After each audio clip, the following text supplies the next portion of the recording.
Hello,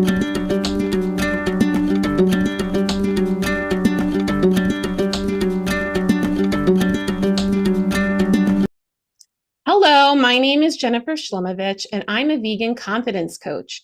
I specialize in helping vegans eliminate people-pleasing so they can confidently be themselves and navigate the challenges of having a lifestyle different from the people around them. Here on my channel, The Confident Vegan, I share a variety of supportive resources, including inspiring interviews and recipe videos. Today, my special guest is Dr. Angela Crawford, who is a Ph.D. psychologist, author, and vegan educator. Dr. Crawford is passionate about the benefits of plant-powered living for physical and emotional well-being, compassion for all sentient beings, and caring for the planet. She recently conducted research and wrote a book on the transformative impact of a vegan lifestyle for the mind, body, and spirit, which is due to be published in 2025.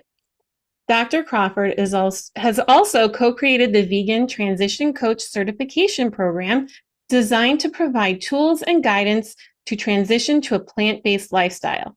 And in addition to all of that, she also writes a blog and has a YouTube channel which focuses on thriving emotionally and socially as a vegan. Dr. Crawford, welcome. Wow. Thank you. So happy to be here. It's so great to have you here. I'm so glad that we recently connected and we share a lot of the same philosophies about veganism and supporting people who are either aspiring vegans or people who are already established vegans. And so, yeah, I'm really happy to have this conversation with you. So the first question I ask everybody is, what is your vegan story? I love telling that story. And I think you discover more about it as time goes on because you really start to realize connections you didn't even know in the beginning. But for me, it started actually about 17, almost 18 years ago when I was certainly not at all a vegetarian or vegan. I ate, a pretty standard American diet. I had grown up in the Midwest, and I had been raised to believe, as most of us are, that I needed meat and dairy to be healthy and to thrive. And I certainly ate it regularly, along with lots of sweets and chocolate, which I still love, but now a healthier version. And at the time, when I happened to just see a program that just kind of came on PBS. I was watching some news program, and then there was this feature about workers in a meat processing plant. And it didn't show any gory details of the whole meat processing process, and it didn't really show that much. It's almost like why it hit me so hard, I don't really know, but it was about the workers and the conditions they were working in, and that many of them were injured.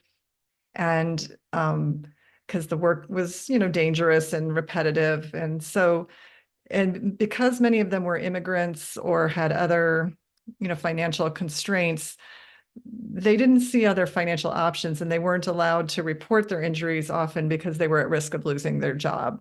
And, just the way it was described as the working conditions and the employer seemed very unjust to me. And I was working at that time as a psychologist in a pain management program with injured workers. So I think that probably brought my empathy in, that like, gosh, it just sounds like horrific conditions. And as I thought about it, I just thought, gosh, this seems like an industry I don't want to support. And only a few months before, I had eaten at a conference center that had vegan and vegetarian meals. And I think that opened my mind a little bit to the possibility that, wow, it was pretty good, because before that I had never known what does someone eat on a plant-based diet. I just couldn't even imagine, it seemed like really restrictive, but this conference center had really yummy food. So I thought, well, maybe I could if someone cooked for me, because I wasn't much of a cook. But seeing this program, it was like a tipping point for me, where all of a sudden I thought, you know what, I'm going to buy a cookbook and try some things and just start exploring eating more plant-based.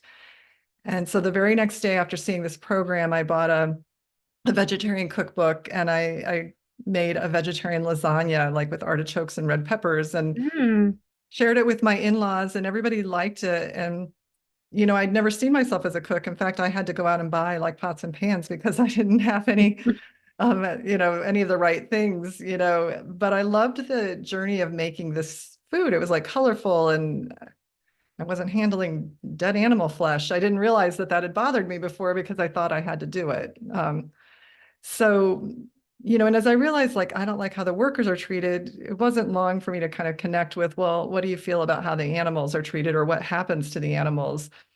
And so it was just a journey of, for the first time in my life, thinking about how my food got to me and what was the whole process. And I think before I just found figuring out what to eat was just so challenging in and of itself that I couldn't imagine trying to make changes. But just I guess enough things had come together in my life between seeing it as possible and then having a reason to try to change that really impacted me. And the more I read about what happened, to animals and the whole process, and then and realizing the health impacts too, that, wow, they've actually reversed heart disease with a plant-based diet. I have a family history of heart disease. All of these things kind of came together, and it became, a passion for me, first becoming vegetarian. At that point, I wasn't quite ready to take the whole vegan plunge, probably more for social reasons than anything. But over time, as I became more and more comfortable as a vegetarian and very committed, there just came a point, and it was about 5.5 years ago, that I don't know, from my own inner growth journey and listening to my own truth more, I just knew it was time to become vegan. That, I had an inkling that how, you know, dairy cows and hens were treated was not, any better than how other animals and animal agriculture were treated. I just knew that ethically that probably there was reason to make this change. And health-wise too, I'd kind of cut back on dairy, and I found I felt better when I didn't have dairy. Like, I didn't have seasonal allergies, my skin cleared up, so all of these things came together where in early 2019, I just felt like this is time for me to commit to this. But my challenge was, as an introvert, I'm not like a kind of in your face type of person. And so for me, like, it had been a challenge initially to become vegetarian, but I'd gotten comfortable with that. And now to like speak up with my, family, friends, in-laws, like, okay, now I'm not eating any dairy products or eggs, and I'm also not wanting to have any products in general that have animal, byproducts in them. It took me a while to kind of find my comfort level with speaking up about that. Even though I really believed inside, um, I was still just processing things. And, that's one thing about us introverts. We often need to process things, before we're ready to speak up. And so, it just took me a little while to get comfortable with the social aspect. Some people I know find that much easier than I did. They just don't have any problem with that. But it took me a little while. And I kind of found my way through that, like, not speaking up so much in the moment, but kind of planning ahead of time before an event to, speak up beforehand to the host or hostess. And that kind of worked better for me. And then over time, it's just, become a way of living.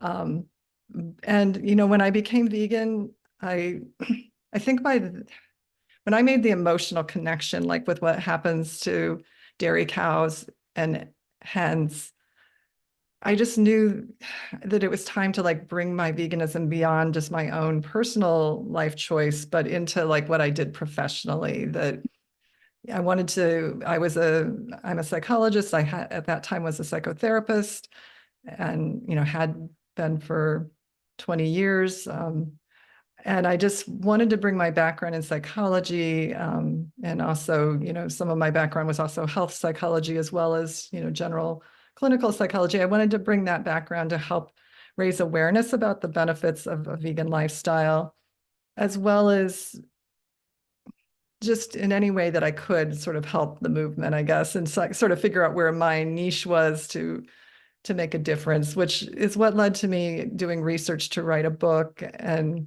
that I'm sure we'll talk more about, and just kind of brought me here where, like, now my work is really around speaking, writing, teaching, about, the psychological benefits of choosing a vegan values and a vegan lifestyle, and also how to thrive when you do walk that path, because there obviously are challenges along the way, some of which I faced, and there are many other challenges as well that some of us can face. And so how to overcome those and be able to move forward and thrive and sustain the lifestyle, not just kind of slip back, into old familiar habits.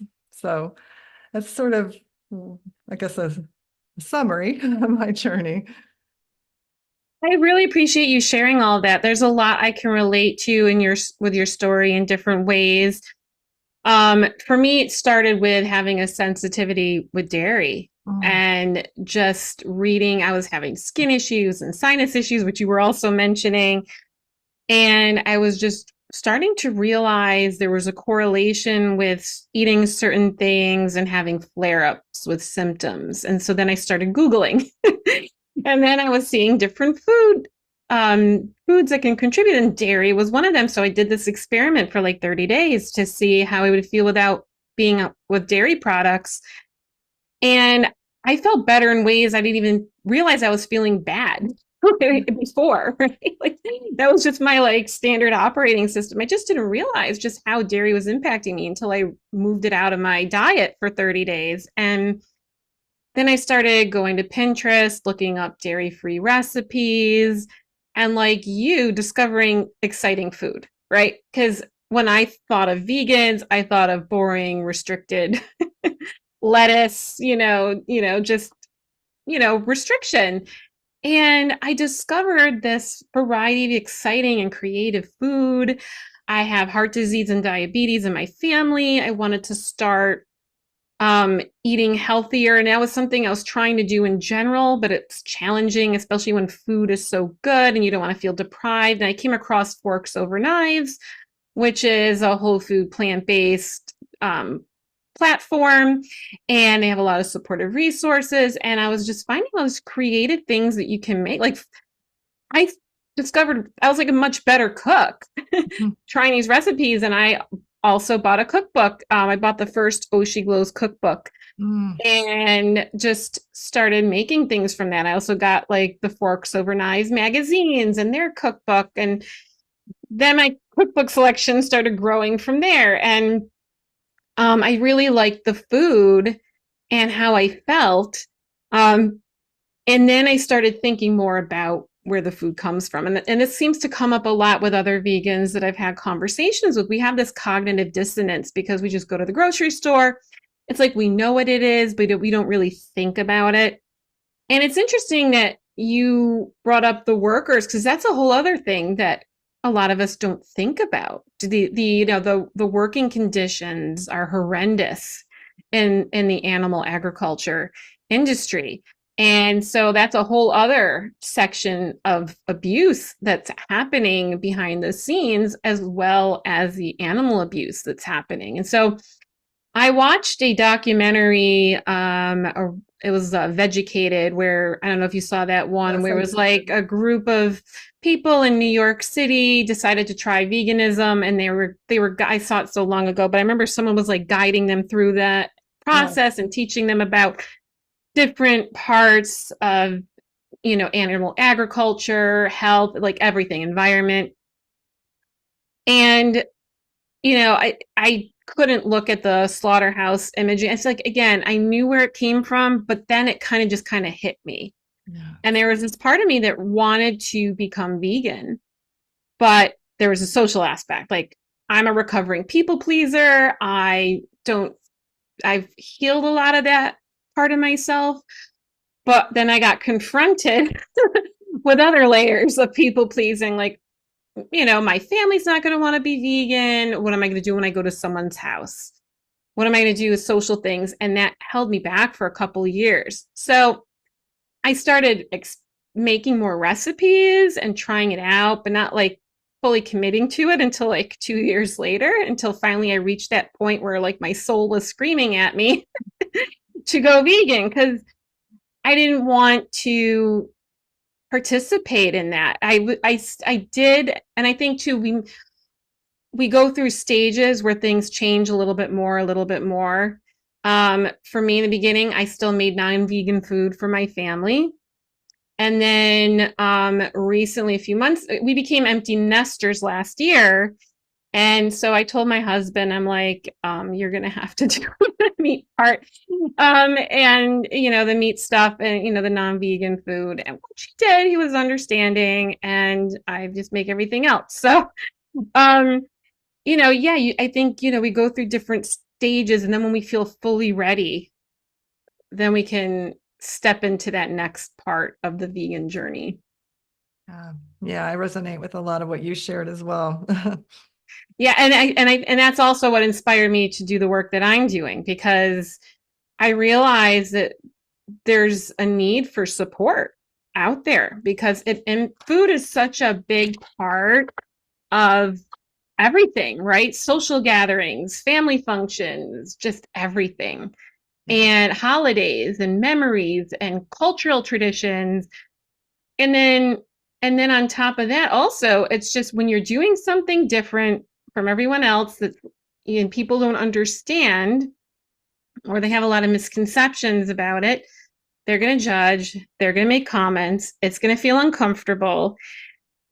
But the more prepared you are and the more supported you are, though, then those things are going to bother you less, and you start to develop a muscle on how to navigate those uncomfortable situations. Mm-hmm. But it's a process. So, Yeah, it really is. I mean, if you want to stay connected with your loved ones who are not vegan, you have to learn to navigate like that pathway, of how to stay true to your values and honor your needs and speak up about them when needed, mhm.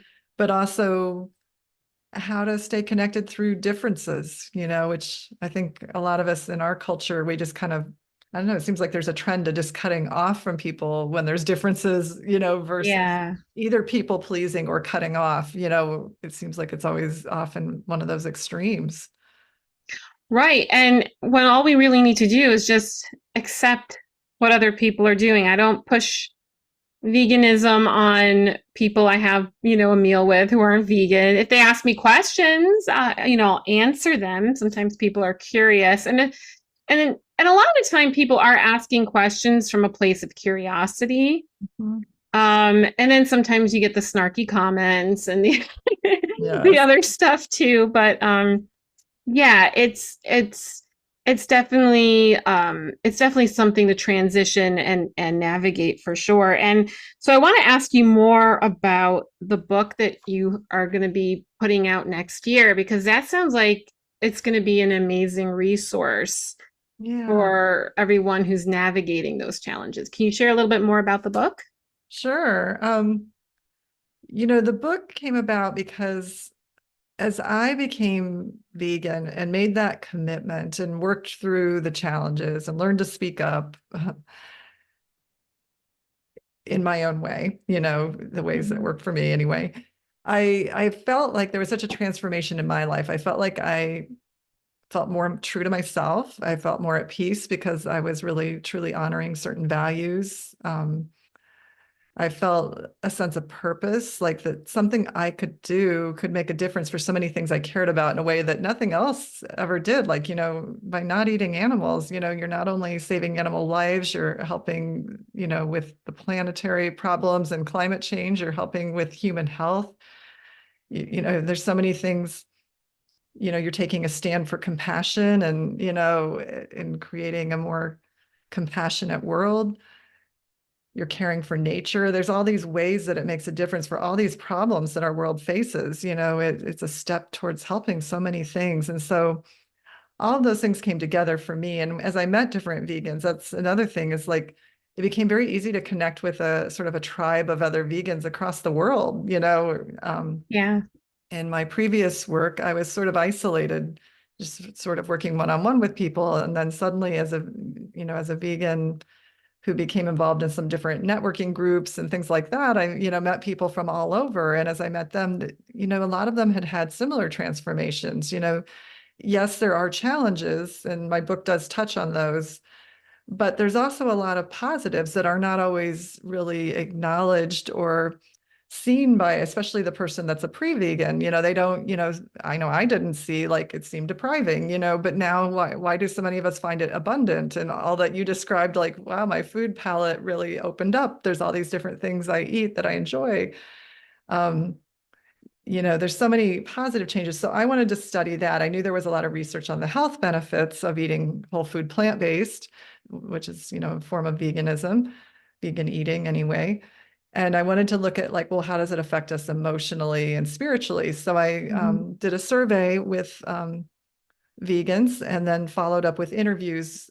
So I surveyed about 350 vegans and interviewed about 75 more in depth. And what I was Wow. looking at was, how did their life change on this vegan path in terms of emotional well-being, spiritual well-being, socially, sense of purpose, a lot of things that are kind of more emotional and psychological in nature. And what I found was, and then I also asked about challenges and how they dealt with their challenges, like emotional and social challenges.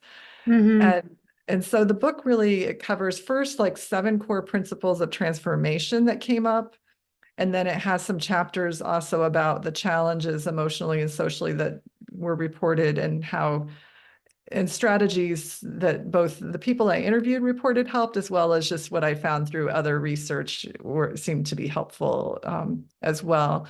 So, in my thinking for the book is 2 audiences. One is for the veg curious person who is probably like a person that's into mind, body, spirit wellness, Hmm. but yet hasn't quite made that leap to a fully vegan or plant-based lifestyle. They might be interested, dipping their toe in, but, don't yet know all the benefits. And so it's really kind of showing how it's really consistent with, mind, body, and spirit flourishing to kind of choose this lifestyle. So, but it's also for vegans too, because I think, sometimes when we're on the vegan path, like you said, if we don't have support or we don't have certain coping strategies, it can be challenging. It. Can be isolating. Hmm. So it's also to give hope and empowerment and support to vegans as well, as hopefully encouraging a pre-vegan or veg curious person. So, so yeah, like it's kind of exciting because I don't know, just the 7 transformations, that people described, that not every single person had them, but there was a large number that had these specific ones, and they had to do with like alignment with values and the Hmm. peace that came with that, being more compassionate and expanding your circle of compassion to include all sentient beings. And then also things like, finding purpose, finding a sense of a more authentic fulfillment that isn't always about being happy all the time, but is more about coping with the difficult emotions and being more true to yourself and feeling that more fulfillment that you're living true to who you are. Yeah. And then I guess the other ones, there was health empowerment, that like there were many people that did heal physically, and this sense that, like, wow, I have more control over my health than I've been taught by the medical establishment. And then connecting with the tribe that I'd mentioned, that was another big thing that a lot of people just found, like connecting with like-minded people. It was just like this deep connection of, meaning and fulfillment through that. And then last of all, kind of a spiritual transformation where the people often reported, like, now I realize I'm interconnected with all of nature and all of life in a way that I hadn't fully realized before.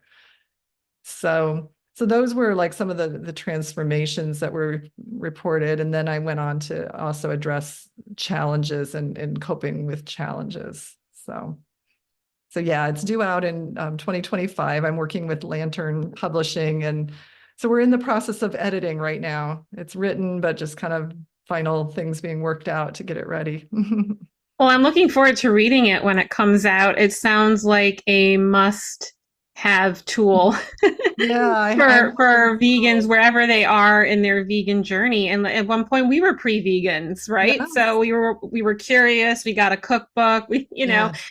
and so it helps having a nice resource like that. And it does impact you in so many other ways. Like I noticed I became more mindful. about things, also just energy in general. When you're consuming the energy of suffering, we don't realize how that also just impacts us on our day to day because you're eating food that went through suffering. Yeah. And then, yeah, there's the medical community, the mainstream medical community is still catching up because there's a lot of old nutrition information that's still out there that was part of everyone's training back in the day. There's been some studies that have come out, like the China study. That's a really big one. That's Mhm. what a whole food plant based is formed around. So there is the science there. Oops, dropped my notes here. There is the science, there is the data that eliminating animal products is also healthier for you, can also reverse certain diseases. And so we have the power to take charge of our health. Yes, there's certain health issues that we may not have control over, but there's things that we do have control over that can help our bodies either not get certain challenges, or if someone does get a condition, eating the right foods can help the healing process Yeah. through that. And I'm sure a lot of it also is an inconvenient truth to pharmaceutical companies, and and that's a whole other conversation in itself. But yeah, the mind, the body, the spirit, it really just impacts everything. And I feel like it just has a ripple effect because you start thinking about your values more and living in alignment with your values. And then thinking about, well, where else am I not living in alignment to my values? And if you have friends and family who can't support you, or relationships that can't support you because you're making different choices that are in alignment for you, then those people may not be in alignment for you either. And then that's a whole other challenging thing to work through. But that's something that not that I really lost a lot of friends for being vegan. Maybe it challenged certain friendships. The closer friends certainly adapted with it, but I think that helped me realize like who like your solid friendships are.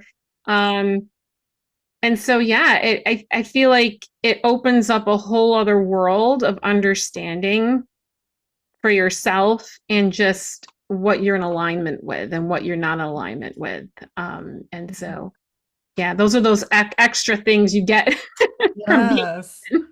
Yeah, some of the people that I interviewed, said things like, wow, it was almost like a weight was lifted that I didn't even know was there. Yes, And I could relate to that, that just sort of when you're eating meat because you think you have to, and it's because what everybody else does, you go along with it. And yet there's this heaviness from it yeah, that you're not even realizing fully is there until you're free of it.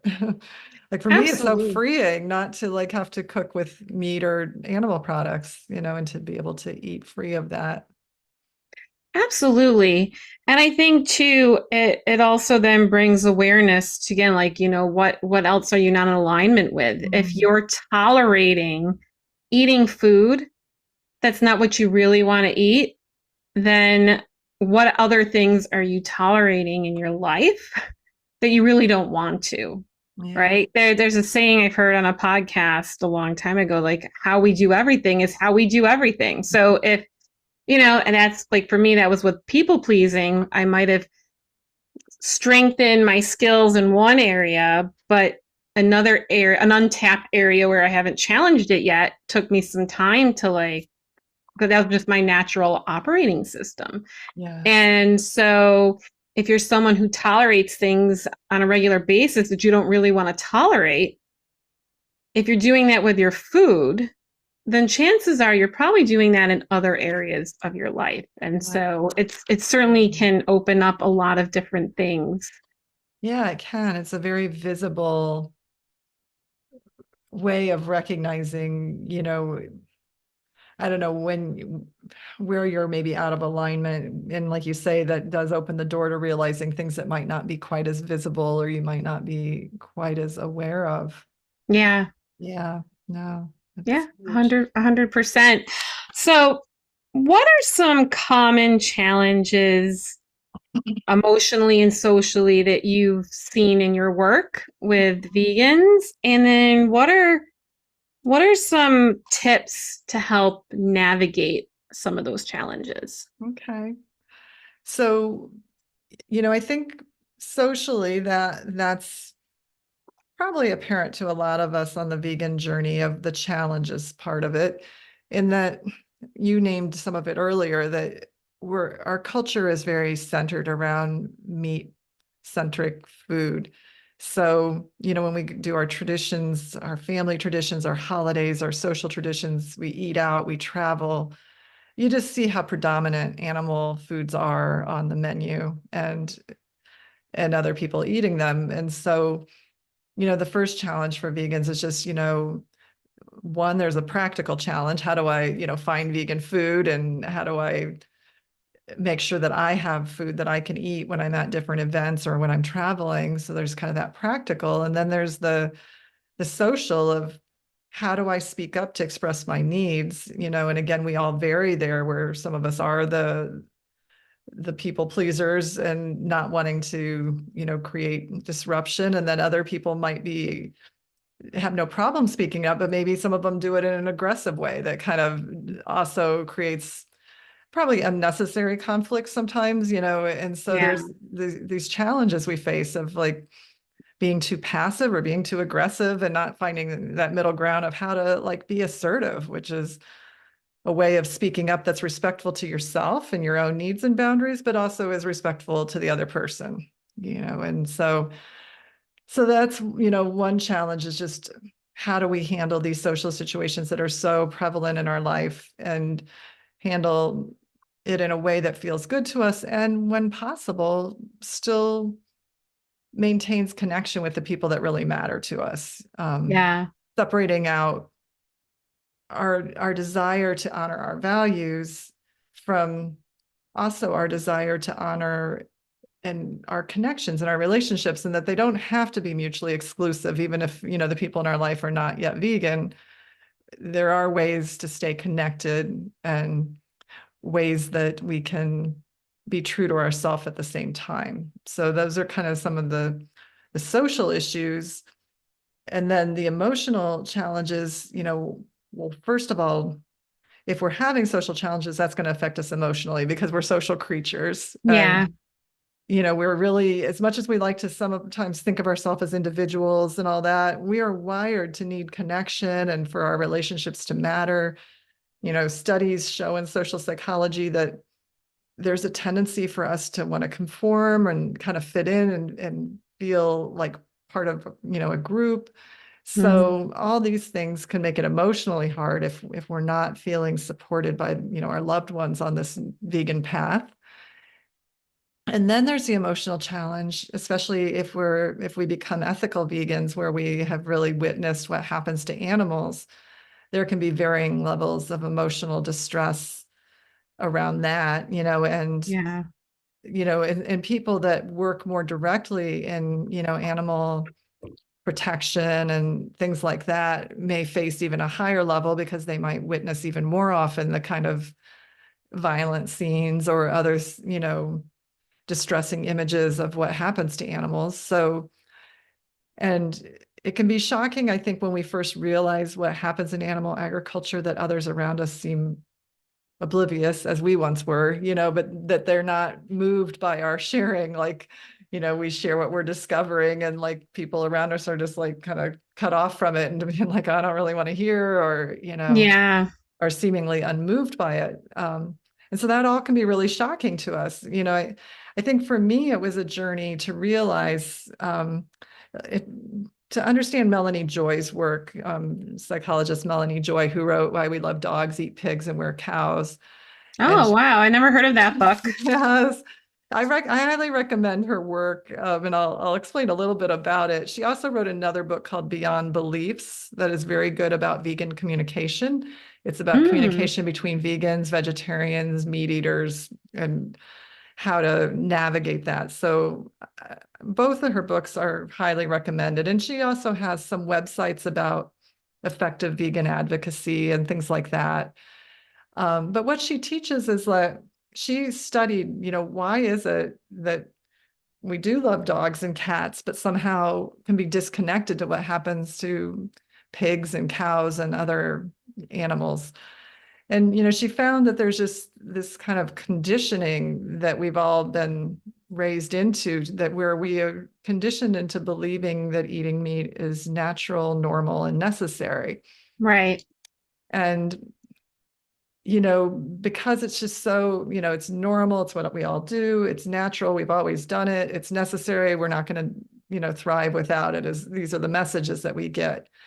And so, and they come from all angles, from all authorities in our life. So because of that strong conditioning, I came to understand why it's hard for people to change. Yeah. I mean, as a psychologist, I already saw that sometimes change is really hard for people, depending on what it is, that there's a process to change and people will go through different stages of readiness. But then you add in, like, you're choosing a behavior that right now, supposedly vegans are what, about 3% of the global population. So you're choosing a change that is, still very much a minority lifestyle. So, I think understanding that psychology and that social psychology of why sometimes it's hard for people to move into a vegan lifestyle, that it gives a little more compassion for the process for other people and why maybe they react to us the way they Mm-hmm. sometimes do. And not to take it so personally, to realize there's, like, we learn, and Dr. Joy teaches there's a lot of defenses that we learn to put up so that we're not aware, it's just, Yeah. it's not conscious. It's just, we learn to dissociate, we learn to compartmentalize, we learn to, Mm-hmm. distance ourselves in all kinds of ways. And then of course the meat industry adds into that by labeling cow meat, beef, and, pig meat, pork, or bacon, you don't see it as an animal. Right. So I think for me, like, part of learning how to cope emotionally and socially is sort of understanding that social psychology to some degree, just so that we realize that, okay, we're forerunners in a social movement, a health movement, an environmental movement, that, not everybody has quite come to that same realization. Yeah. And how do we be inspiring to bring others along with us, because we know how it's helped so many people's health. We know obviously it's kinder to animals, and many leaders teach us that it's probably the thing that most needs to happen to help our planet, on so many levels. So just kind of trying to, like, realize, like, there's a lot at stake here. How do I be a positive role model for change for other people? And how do I also take care of myself in the process? So I think one aspect of thriving emotionally and socially is remembering that we too are animals, and including our own self-care in the Mm-hmm. process. I know many, especially ethical vegans, can forget to care for themselves. And so just realizing we're going to have the most impact on others if we're really healthy and thriving. And so emotionally, physically, spiritually. So kind of what do we need to thrive, and obviously choosing healthier plant foods when we can, not to say we can't enjoy the vegan treats too, but Mm-hmm. trying to, like, nourish our body with lots of whole plant foods, getting enough rest, meditation, journaling. I just wrote a blog article about journaling, Hmm. and how helpful that can be on, not only just for all kinds of things, but it can also help on the vegan journey.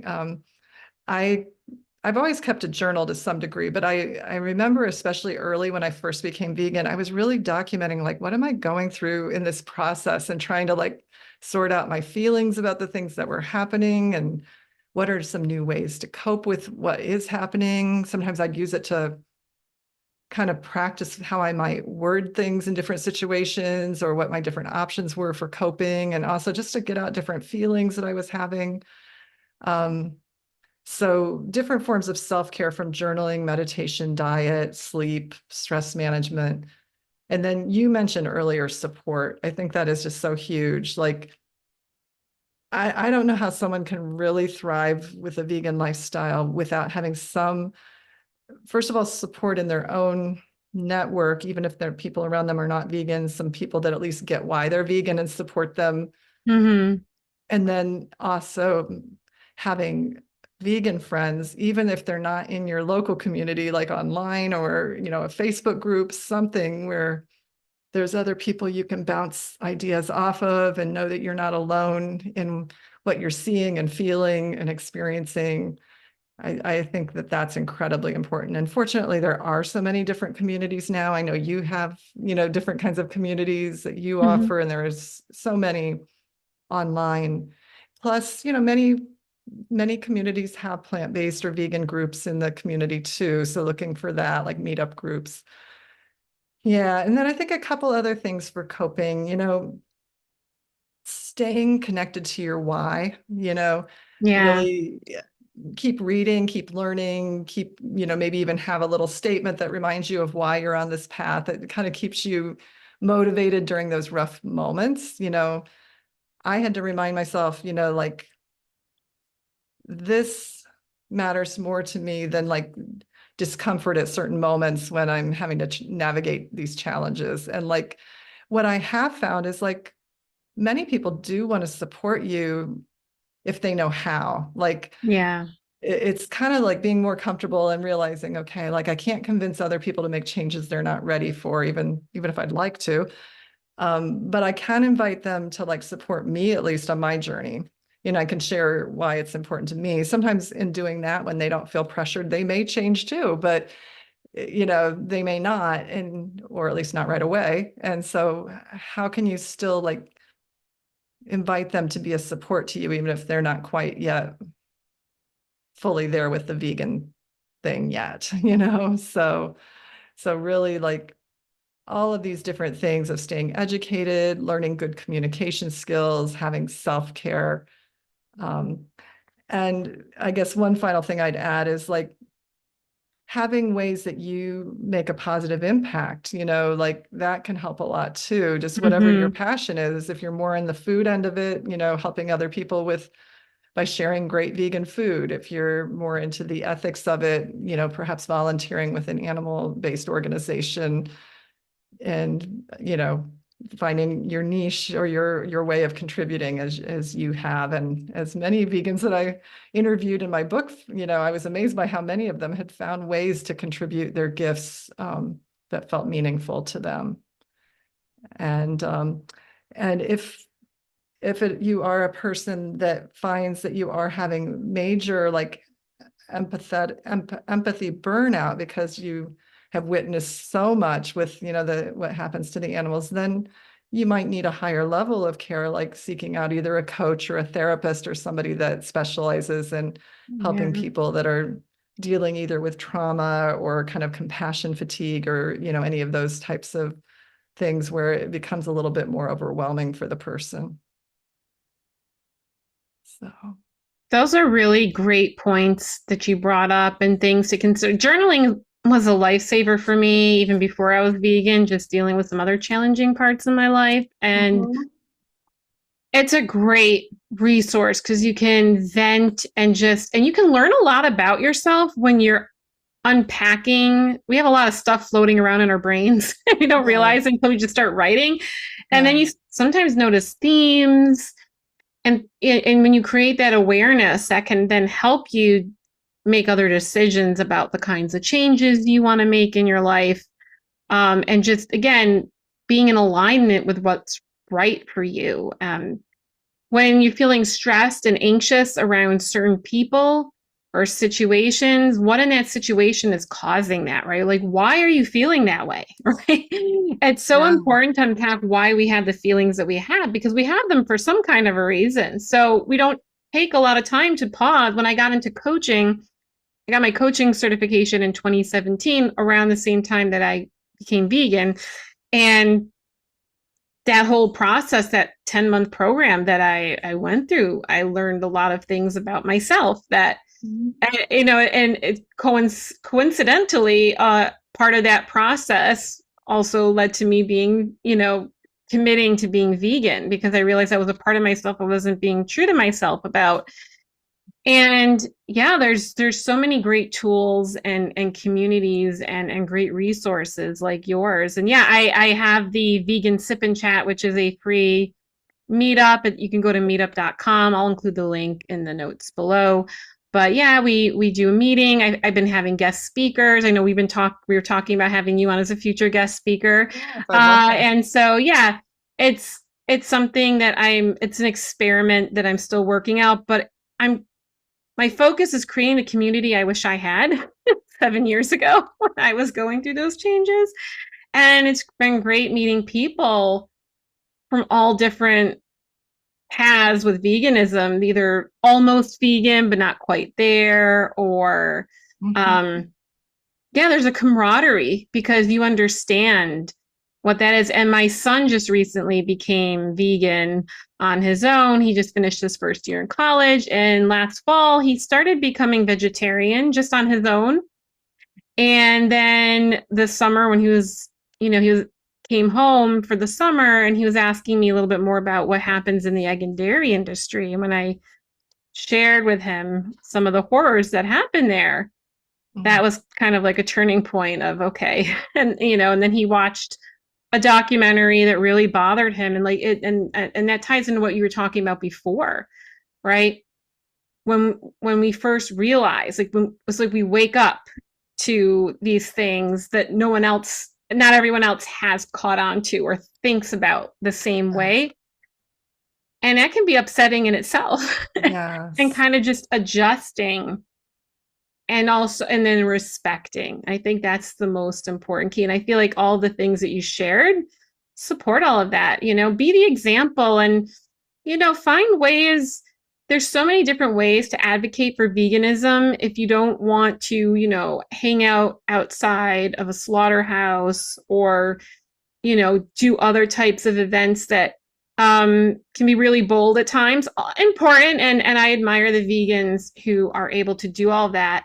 I've interviewed some great ones on my channel who do participate in very important events like that. It's just not something I can do. But my platform is just having different vegans come on and share their experiences or sharing recipes, right? And just that's a big thing too. People don't realize how good vegan food is until they try it. You might be that opportunity for them that they may not have had. I've had non-vegan friends meet up with me at a vegan restaurant Mhm. and realizing this is vegan, right? Especially the desserts. Like everyone loves the dessert, the Yeah. desserts, right? And so, yeah, I feel like there's it's so important to like honor yourself and care for yourself and focus on that mind, body, and spirit of it all. And so, yeah, I'm really looking forward to when your book comes out because I feel like that's going to be a really important read, no matter where you are on the vegan journey. Definitely. No, I'm excited for it to come out too, because it brings something different that I haven't seen out there. And in addition, as we were just talking about journaling, there are for each chapter different like reflection prompts and journaling prompts and other exercises for the person to engage with each of the different principles, or themes that came out, and that are covered in the book. So kind of it's Right. a self growth journey as well. So I'm looking forward to it. And also, when I share, my contact information, I will make sure to share with you, Jennifer, so you can put it in the notes. I just created a free journaling ebook that's for Oh, great. people on the plant-based vegan journey, ranging from veg curious to those who are already vegan. And it has like some tips for journaling, some of the benefits of journaling, and then it has some prompts at the Oh, end, great. kind of help people if they're like trying to get started with how to get their feelings out on paper. So I will share that link with you, so that you can share that with your audience. Great. Yeah, I'll definitely include all of that information down below. And so, yeah, before we wrap up, are there any other resources? You mentioned, what was the author again that you mentioned who wrote some book? Oh, Dr. Melanie Joy. Mm-hmm. Yeah, on my website, I have a lot of different resources, and not only my own that I offer, but I have like a resource page Oh, great. with like all kinds of vegan books and websites and Mhm. documentaries, all the stuff that like when you're on that vegan journey, like So on my website, which is www.angelacrawfordphd.com, like all kinds of things. So there's a resources section, and it has different kinds of resources, but one section is all about, different books, from the health to the ethics to the environment to just the how-tos of veganism. And then Hmm. some cookbooks are listed, some documentaries are Oh, listed, great. websites. So that's a good resource.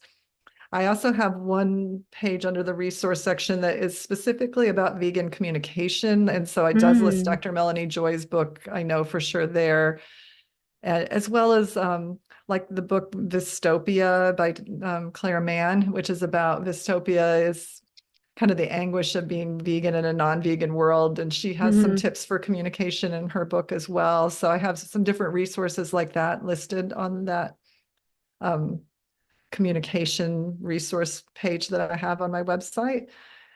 And then on top of that, if you peruse the website, I have a blog where I cover different things about thriving emotionally as a vegan. Hmm. And that's sort of also what the YouTube channel is about. And then I'll share the specific link for the journal, because it's not something you can just readily find on the website. It's kind of, I haven't yet put the link on the website, so I'll send that to you so that Okay. you have access to that.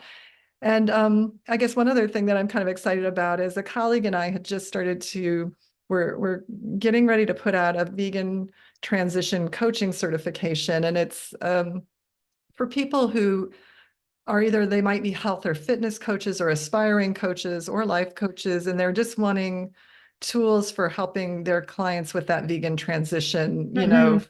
and it covers both nutrition and kind of meal planning and all of the practical stuff, but also covers ethics and also like emotional aspects of coping with, and social aspects of coping with the vegan transition. So it's kind of geared towards people that are wanting to support others with that transition and wanting tools and education to help with that. So that's also listed on the website too. So those are some of the things that are going on. Great. Yeah, I'll include all of your contact information and your different links in the notes below for sure. This way, all of you who are watching, you can find all those different resources really easily.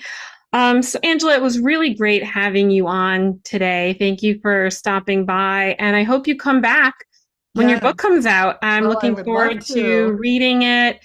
And yeah, it sounds like a really great, much needed tool because there's a lot of great books out there already on veganism, but this is a more this tackles another layer.